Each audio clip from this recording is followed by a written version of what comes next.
Okay, so looking closely at this stuff, of course, initially everything looks kind of similar.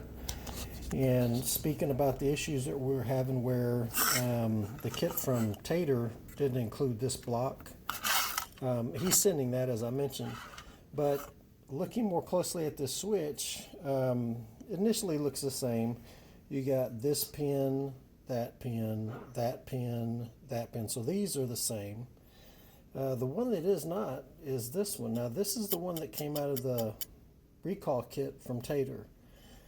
This is the one that came from that DS740. This one doesn't have this tab here. Now, the original switch, this is the one out of the car. Of course, it doesn't have it either. So the replacement, the standard part, looks like it would replace it tit for tat. If you notice here too, this also doesn't have the second spade that both of these do. You notice it has a horizontal and a vertical spade. Same here. This one only has this one, and I know there's the one wire that connects to it. So I'm not sure if, because in the DS740 kit, there are no more wires than the factory harness. This is the harness here. There's 9 wires here. Okay. In the recall kit, there's also 9 wires. Okay, so there's not an extra wire to hook anything to. So I'm not even sure, because remember, this is the one that comes out of the recall kit. And there are no more wires to connect to it. There is the one that connects to this, which connected to that. That's factory. Okay, so I'm assuming, unless I find out something else, that this one and that one won't be used, just this one. And because, like I said, if this recall kit was for a van, and remember, this is the one that I crossed the recall kit for and got. I got a factory replacement switch, which I've since returned, because I ended up, obviously, I was going to go with the recall. Then when I found the connector melted up, so no need for that switch. But that switch is available separately, and I believe it looked exactly like this. It just had the one spade on here. So I'm assuming that if this is the recall kit for the van and this is the crossed kit from the aftermarket, they both have, well, the strange thing is they both have these 2 spades, but it doesn't, this one doesn't have that. That's the only difference I've seen. However, I am noticing something different on the factory harness compared to the replacement harness. And even the wires, like I said, in this kit here, it only gives you the wires. You have to actually push them into the block and snap them into the block, and then you put that little lock on there. Or look at this more as a lock / separator. It keeps the wires separated from each other in here. And that is, and I'll show you here in just a second. This is that melted factory harness. Now, looking, each wire over there in those kits have only 1 wire per terminal that goes into it. By the way, this is that one connector that attaches to that spade. It's a 2-wire connector, so it must be for a ground or whatnot, and it uses 2 sources of grounding. So when you look at the connector like this, the one that has the dual wiring on it is right here. If you notice, there's 2 wires that feed into this one port. They're 2 yellow wires.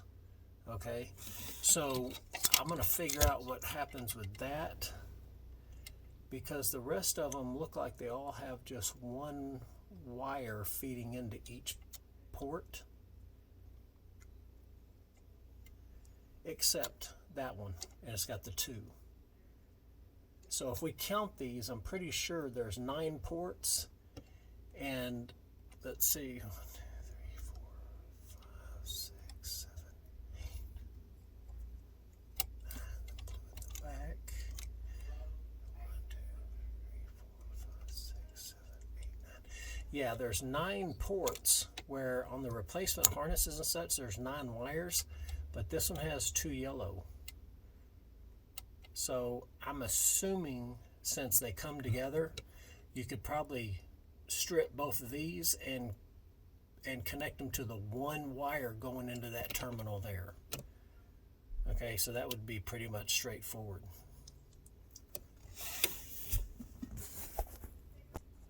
And one quick note too, if you're going to take a pair of cutters like that and you want to just go ahead and cut through all of these, make sure your battery's disconnected. Make sure your battery's disconnected, because what happens is your hot wires in here, you bridge that hot wire over to the other wires. When you crush it down, you make like a crimp from one wire to the other temporarily before it cuts it apart, and you could short something out. Okay, so either make sure your battery's disconnected when you do that, or you cut them one by one when you cut them. Okay, just making sure y'all don't do something stupid like I would do. But yeah, you definitely want to cut them singularly if you've left the battery connected, or disconnect the battery, then you can have at it and cut them all at once. All right? I'll note also that one of the other changes on here, and y'all probably saw it before I told you, both the kits have this piece here, but the stock one doesn't have it. So this spade goes up into both of these here. I don't know what that's about, but it looks like no matter what, this is riveted into the steel body, and this terminal here is part of the steel body. So I can't imagine it's anything more than maybe a ground, a secondary ground maybe. It's possible. But yeah, so that's the other difference I see on the switches. They all look the same. As far as the side and stuff goes, and then of course this side here with all the terminals, if we look closely, we got 1 2 3 4 5 6 7 8 9, and then in the same locations 1 2 3 4 5 6 7 8 9. So they're all the same, and it looks like they're all connected the same if we follow the bridge around here, and all that stuff. So but that's the only differences I see. All this stuff here is the same. Like I said, on the sides, I don't see any difference between the stock one and the 2 replacement kits. Alright, so just a bit more on that.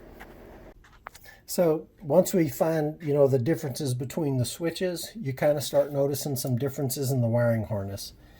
So like I said, there's 9 ports or 9 cavities on the stock harness. There's 9 cavities on the replacement harness block. So the difference is there are going to be some differences in the color. Okay, so it doesn't look like it matters if you get the standard one or if you get the factory replacement kit. There is some differences in the coloring. So what you'll need to do is, it doesn't really matter as far as the coloring, believe it or not. You just want to make sure of one thing, and it's pretty important, is the gauge of the wire. Like I found, at least in the factory harness kit, there's 4 different gauges of wire. There's 3 of one, 4 of another, 1 of one, and then 1 large gauge wire. On the connector, you'll see there's a pink wire right here that's a pretty thick gauge, and then there's this red and green wire that's a pretty thick gauge.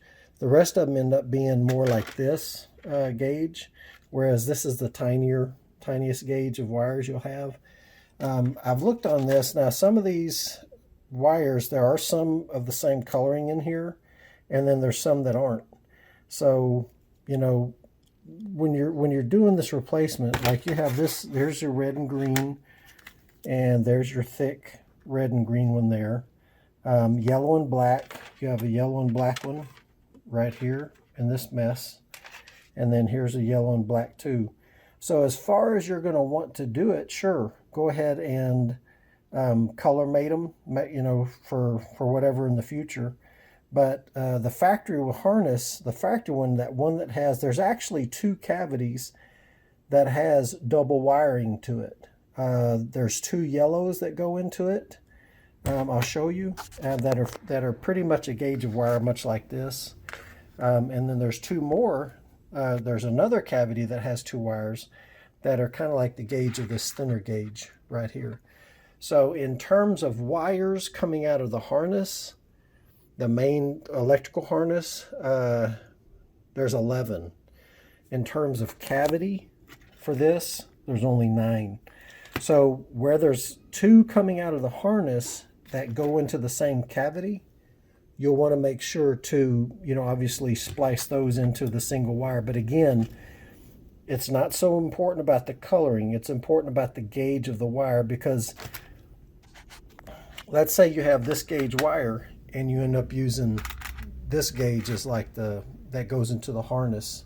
That's going to be a problem, because you have a wire that was meant to transport a lot of voltage going through there.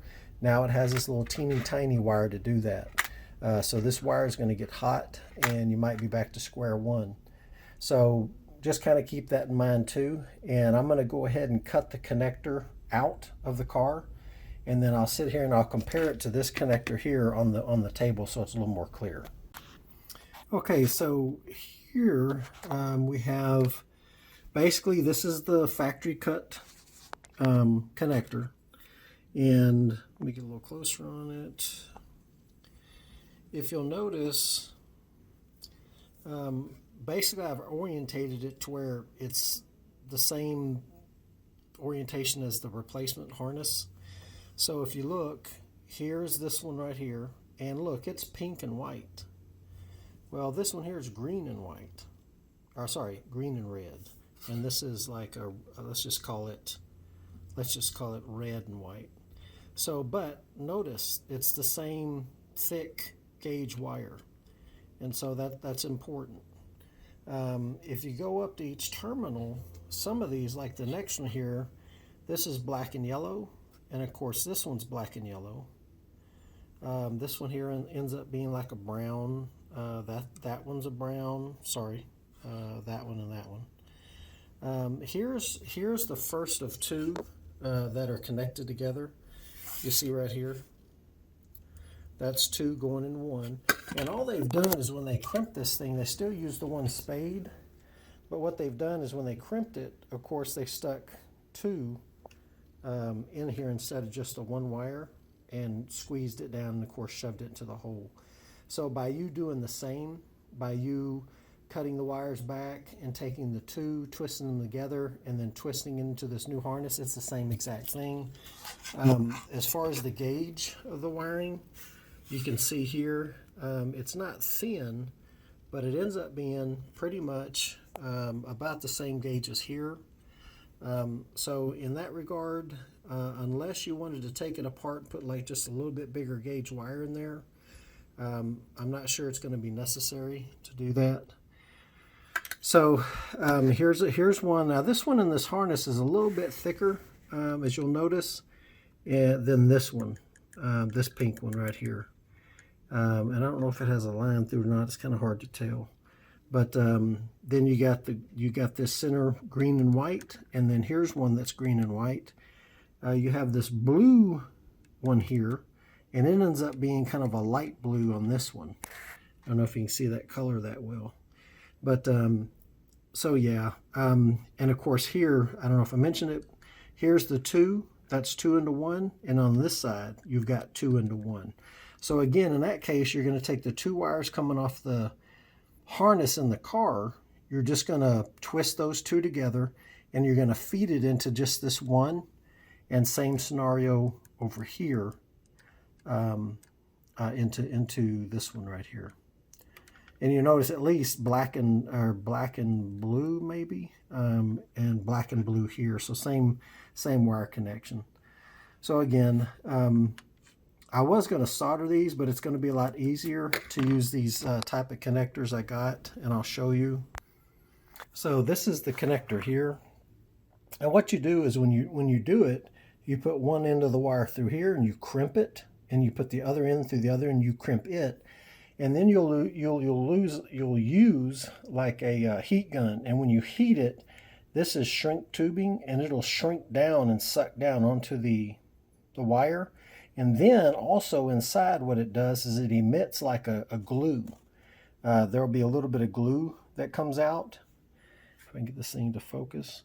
And that will further secure that connection. So you won't need to use shrink wrap or anything like that, because this in essence is your shrink wrap, your connection, everything.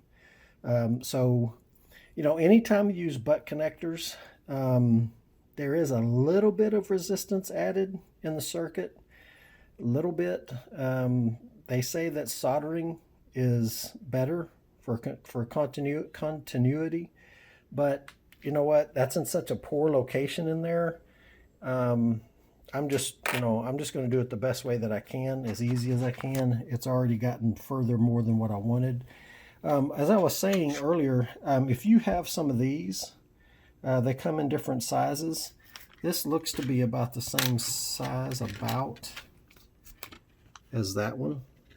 So you could actually then take the two wires and just, but basically stab them onto here, and then you could just stab it directly into the orifice there in the block. Remove the other one if you wanted to. But again, more work, and in the end, you're doing the same thing, so I wouldn't worry about it. Like I said, I would just join the two, shove them into here, crimp it, shove the one wire into here, crimp it, then use the heat gun, and, like I say, Bob's your uncle, and you're done. So anyway, that's what I'm ending up doing. And look here, what you'll see is that this is one, you can get these in different sizes. There's red ones that are for tinier gauge wires. But see this 14 to 16 on there? That's the gauge wire that you can use for this. In other words, that'll fit in this little hole in here pretty well. Like I said, there's ones for smaller wires that end up being pink in color, and there's larger ones, I think, than this that end up being yellow. But anyway, just a little information. If you go looking for these, look for the 14 to 16 gauge wires, okay? All right, guys, so you can see, one thing I recommend is to either take a silver Sharpie or something and orientate each connector. This is the new connector that I've just wired in here. I haven't shrunk the heat shrink down yet, but I'm about to. But I want to show you prior. And this is the old one, and of course I dotted that side as well. Main reason in doing that is because when you're up under here and you've got the different wire colors, and you've got, if this thing, as you're wiring it, it gets spun this way for some reason, and you go to connect the wrong wire to, which I did one, and it's very easy to do that. I was hooking up the green, one of the this one here that has the dual wires up here. You can see that I've basically just on the ones like this, yellow is a little easier to see. You take the two yellow wires and you wire them together, and then look, this wire's pink actually. That comes off that harness where that two double wire went in. So not only do you have to worry about which socket it goes in, you have to also keep in mind that these colors aren't the same. So by, marking it up and orientating it correctly, it'll help you keep a straight mind when you're down here doing that on your side, looking up underneath here and stuff like that. So that's just an idea to give you a little bit better clarity about what's happening. Because like I said, you don't want to hook up the wrong wire to it like I did. Thankfully, what was strange is, it was a power wire because it started to chime as if the headlights were on. And so, there you go. So just, my mess up, thankfully it didn't do anything to harm anything, but it could have. So what I'm going to do right now is use a heat gun, and I'm going to cinch down all these to get them nice and tight. And then before, well, you know what I think I'll do before that? I think I'll put that switch on here and just test it first to make sure that the lights come on and everything's good before I go through the hassle of heating these things up. All right. Well, guys, there's the chime, and the headlights are on. So that's good news. Of course, you hear the chime. Got the harness connected in. And of course I have the one connector there on that side spade. It goes on the side one. And then of course the little stick's just temporarily in there. So I'll go ahead and disconnect everything, or at least just unplug it, and then get it stabbed up in there. Well, I'll probably leave it plugged in and then stab it up in there and get it all set up. Easier to do that. This thing, make sure this seats down squarely. It kept wanting to try to feed in at an angle. Make sure that's all set up good. I don't feel any heat. Nothing like that. Not to say it won't, but so there you go. Success. And of course, a last note, don't forget, apparently one of the reasons this happens anyway is because there's so much draw on that switch. Over time it gets hot, and of course you have the melt. So next up for me, I'm going to go ahead and start putting together the LED conversions. I'm going to do pretty much all the lights, fog, everything. Maybe some of the dash, because if you're probably aware that the dash lights themselves aren't that bright, and so at night it's hard to see up in there. So it'd be nice to have some bright LED white lights in there to help me see. And so short of that, I'll put together a full list. I'll reference the website that I get it from, and will help protect from something like this happening again. However, what I recommend, as is the case with all these older cars, go ahead and buy you another one of these just in case, and you set it in your your bin and let it sit there. Hopefully you'll never need it, but if you do, you'll have it, and that way no one can stop producing them, and you've at least got one more time before you can before you'll be up crap creek. All right, thanks for watching.